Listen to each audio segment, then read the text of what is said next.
Mesdames, Messieurs, bienvenue ici même sur le pavillon LCL pour le maillot jaune des entrepreneurs. Vous l'avez vu, on est véritablement en direct au cœur de la course puisque c'est la caravane que vous entendez derrière nous. Mais c'est très bien, ça va donner un peu d'épaisseur et du volume à cet échange que l'on va avoir avec Monsieur Jean-Noël Gaine. Vous êtes le président de Créawatt Group et si on avait un doute, c'est écrit là. Bonjour monsieur. Bonjour. Soyez le bienvenu. Et puis à côté de vous, on a le plaisir d'avoir Pierre-Yves Martin qui est directeur du réseau Ouest, comme ça je ne me trompe pas, LCL. C'est bien ça, bonjour. Voilà, les présentations sont faites. Je vous propose qu'on découvre le film qui va expliquer la raison de la présence de ce binôme. Et on revient juste après pour évoquer justement cette entreprise Créawatt Group. A tout de suite. Bienvenue chez Créawatt Group à Amilly.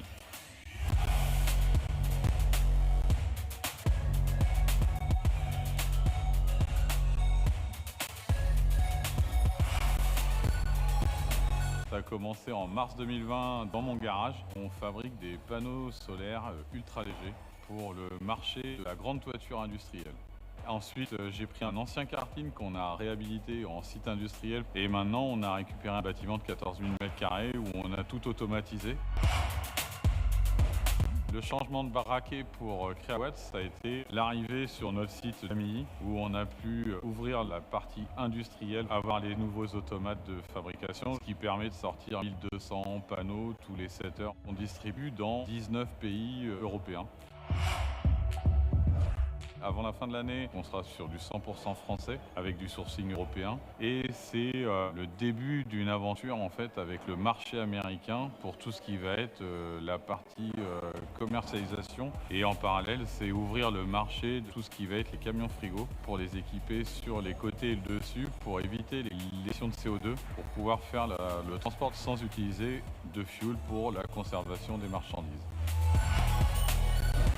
Créawatt Group et le maillot jaune ont des similitudes sur le travail d'équipe. Entre 60 et 70% de nos employés sont sur de la réinsertion, soit de la mission locale, ou aussi on travaille avec la prison de Saran, où on a monté un atelier. Alors le trophée, il ira avec les autres dans la salle de formation, où on met en avant toutes les récompenses qu'on a eues depuis le début de la création.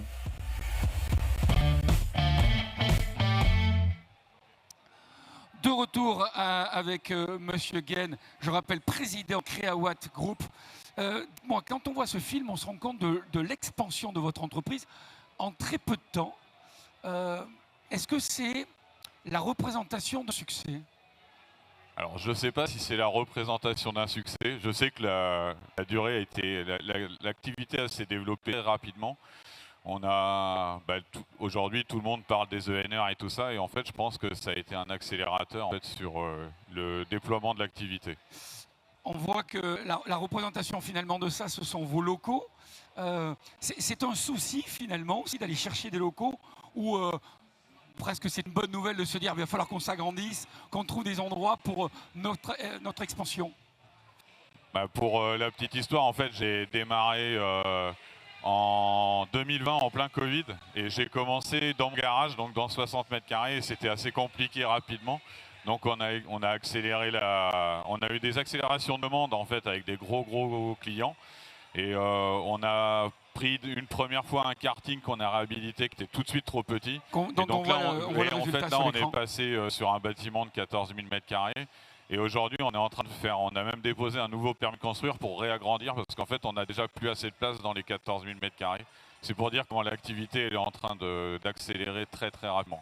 Alors, pardon, sans rentrer dans le secret des dieux, expliquez-nous comment vous arrivez à avoir de gros clients. Qu'est-ce qui a fait que vous avez basculé dans une réussite aussi exceptionnelle? Pardon, je dis exceptionnelle, vous ne pouvez pas dire ça, vous, parce que vous avez compris que vous étiez extrêmement modeste, mais vraiment, parce qu'on a le sentiment que c'est un univers plutôt concurrentiel, notamment avec des pays dont les prix sont tirés vers le bas.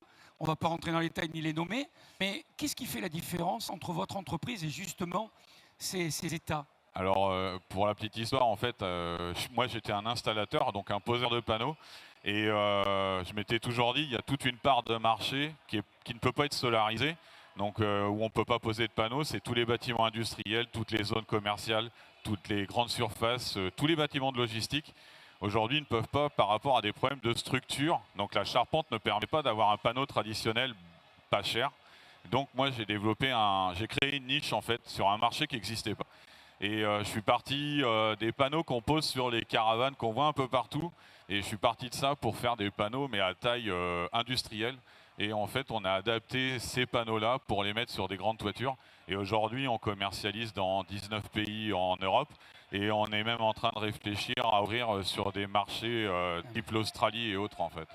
Est-ce que vous êtes forcément surpris de cette réussite ou déjà, quand vous avez eu cette réflexion-là, vous êtes dit que forcément on était dans un créneau qui serait porteur? Bah en fait, connaissant le métier depuis très très longtemps, depuis 18 ans, et ayant commencé en Allemagne et en ayant vu déjà l'évolution du marché en Allemagne, bah, je me suis rendu compte qu'il y avait une possibilité d'ouverture de marché et en fait de créer vraiment l'activité ciblée sur des clients qui, eux, aujourd'hui, sont soit obligés de mettre des ombrières ou des choses comme ça. Et c'est pas de la nécessité, c'est pas leur envie première. En fait, en gros, ils ont des toitures de 10, 15, 20 000 mètres carrés. Et on leur dit, vous devez mettre du photovoltaïque, mais vous ne pouvez pas poser du panneau traditionnel sans faire des renforcements. Et moi, je me suis dit, on va aller chercher, on va cibler notre clientèle, en fait. Pardon, je suis enthousiaste. Voilà. Je suis enthousiaste quand je l'écoute. Encore une question, ça évolue, votre univers évolue, toutes les composantes évoluent aussi. Quel regard vous avez justement sur ça? Est-ce que vous êtes attentif pour finalement que vous ne soyez pas, ce que vous n'êtes pas à la traîne, mais l'évolution dans votre milieu? Comment ça se traduit? Je vais vous faire une confidence en fait. Est-ce qu'on enregistre bien? On me dit que oui avec la tête. Dites-nous tout. En fait, je vais vous faire une confidence, c'est que je suis en train de réfléchir aujourd'hui dans la composition de notre panneau. On a beaucoup encore de la fibre de verre, de la pétrochimie, des produits à base de pétrochimie. Et moi, j'ai des docteurs de recherche en interne dans mon bureau, dans mes locaux. On a notre propre labo. Et on est en train de travailler sur un système de fibres en biosourcé. C'est-à-dire que de travailler avec des agriculteurs locaux qui vont nous faire une fibre spécifique. Et on est en train de travailler avec une association française sur le retraitement en fait, des fibres végétales.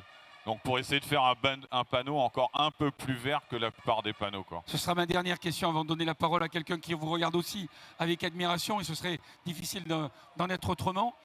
L'aspect RSE, on le voit dans la vidéo, vous êtes extrêmement attentif, comme le fait d'avoir des collaborateurs et travailler en France. Vous êtes extrêmement sensible à ça, vous n'avez pas attendu aujourd'hui? Non, en fait, ça, je le dois à ma maman. En fait, elle était famille d'accueil pour enfants en difficulté. Elle était éducatrice pour adultes handicapés. Donc, en fait, je connais ça depuis que je suis tout petit. Et en fait, voilà, pour moi, ça me paraît hyper important de remettre les gens au travail. Donc, on travaille aussi avec les prisons. On fait des ateliers dans les milieux carcéraux. On fait travailler des adultes handicapés, des gens en fin de droit. Je vous coupe la parole. Voilà. Et dites que ça marche. Oui, ça marche. Tant qu'il y a de la pédagogie et de l'aide. En fait, aujourd'hui, ce que les gens ont besoin, c'est un cadre, un encadrement. Et le travail, tout le monde a besoin de main-d'œuvre, mais aujourd'hui, ça fonctionne très très bien, quoi. Parfaitement bien, quoi. Le petit truc en plus, il est chez vous finalement. On va donner la parole à monsieur Pierre-Yves Martin. On se regardait tous les deux en se disant, chouette quand même. Vous qui représentez la maison LCL, vous pouvez être qu'heureux d'avoir un collaborateur ou je ne sais pas si un accompagnant ou un client, je ne sais pas comment vous allez définir ce monsieur et la réussite de cette entreprise. On doit être fier chez LCL d'accompagner une entreprise comme celle-là. Bah, bien évidemment, et je dirais heureux et fier. Je crois que LCL, c'est la banque des entrepreneurs. D'ailleurs, on a fait le choix de remettre ce maillot des entrepreneurs. Et je crois que je ne veux pas paraphraser ce qu'elle a dit, mais Creawatt, c'est une réussite extraordinaire. C'est un projet, c'est de l'innovation. Je sors du cadre, la dimension RSE que vous avez évoquée. Donc de la fierté, du bonheur. Et en tant que banque nationale, banque des entrepreneurs, bah, c'est de la fierté, du bonheur. Et on continuera à accompagner ces prises d'initiative pour que la France brille, pour qu'on ait de la joie, de la réussite à l'image du moment que nous partageons aujourd'hui. Donc, grande fierté de ce moment. Je crois que vous avez parfaitement résumé la pensée de nous tous. Monsieur, on a le plaisir. J'ai une question sur le vélo, forcément. Mais puisqu'on parlait de la réussite française, regardez le bonhomme qui arrive là. On a quand même... Bonjour Pierre. Bonjour à tous. Multiples Tours de France, des victoires à l'appel. Et puis, voilà, la représentation aussi du succès à la française. Pierre, on est content de voir. Qu'est-ce que tu fais là et pourquoi? Et raconte-nous. Eh bien, tout simplement, félicitations. Je suis venu vous remettre le maillot jaune entrepreneur LCL avec beaucoup de fierté. Félicitations à vous. J'espère qu'il prendra place très précieusement parce que c'est vraiment un maillot important, distinctif. Et félicitations à vous. Il est à vous. On remarquera, comme on le dit à chaque fois, il est effectivement aux couleurs LCL, mais avec le Créaouet dessous. Alors, dernière question, on va vous garder avant de faire les photos.